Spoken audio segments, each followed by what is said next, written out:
ایک لکڑہارے کی شیر کے ساتھ دوستی ہو گئی۔ لکڑہارا جب بھی جنگل میں لکڑیاں کاٹنے جاتا، شیر اس کے پاس آ جاتا اور دونوں خوب باتیں کرتے۔ لکڑہارا بھی بغیر کسی خوف کے شیر کے پاس بیٹھا رہتا، کیونکہ اسے یقین تھا کہ شیر اسے کبھی نقصان نہیں پہنچائے گا۔ ایک دن ایک آدمی نے دونوں کو پاس بیٹھے دیکھ لیا۔ وہ بہت حیران ہوا۔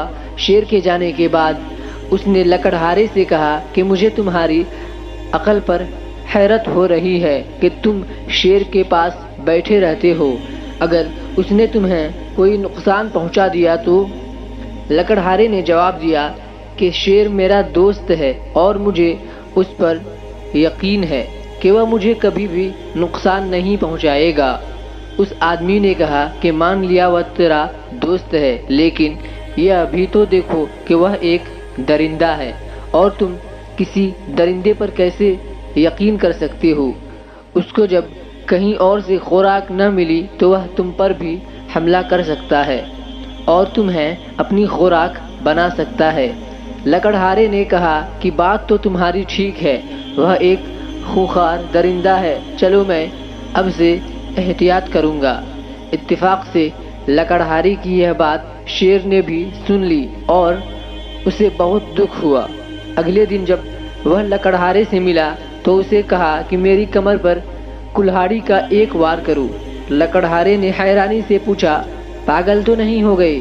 میں تم پر کیوں وار کروں گا؟ لیکن شیر ضد کرتا رہا کہ نہیں، مجھ پر ایک وار کرو۔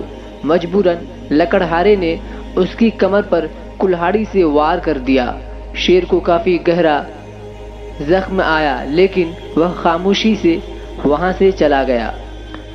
اس معاملے کے بعد بھی شیر اسی طرح لکڑہارے سے ملتا رہا اور اس کا زخم بھی دھیرے دھیرے بھرتا رہا۔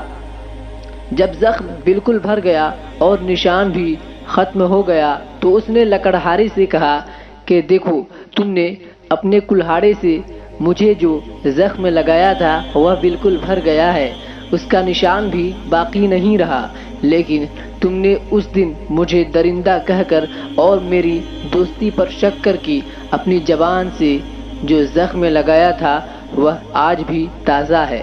لکڑہارا شیر کی یہ بات سن کر بہت شرمندہ ہوا اور وعدہ کیا کہ اب سے وہ کبھی ایسی کوئی بات نہیں کرے گا جس سے کسی کی دل کو تکلیف ہو۔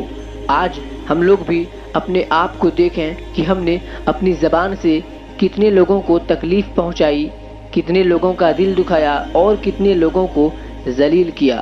ہم تو کہہ کر بھول جاتے ہیں، لیکن کچھ دفعہ ہمارے کہے ہوئے چند الفاظ کسی کی زندگی تباہ کرنے کے لیے کافی ہوتے ہیں۔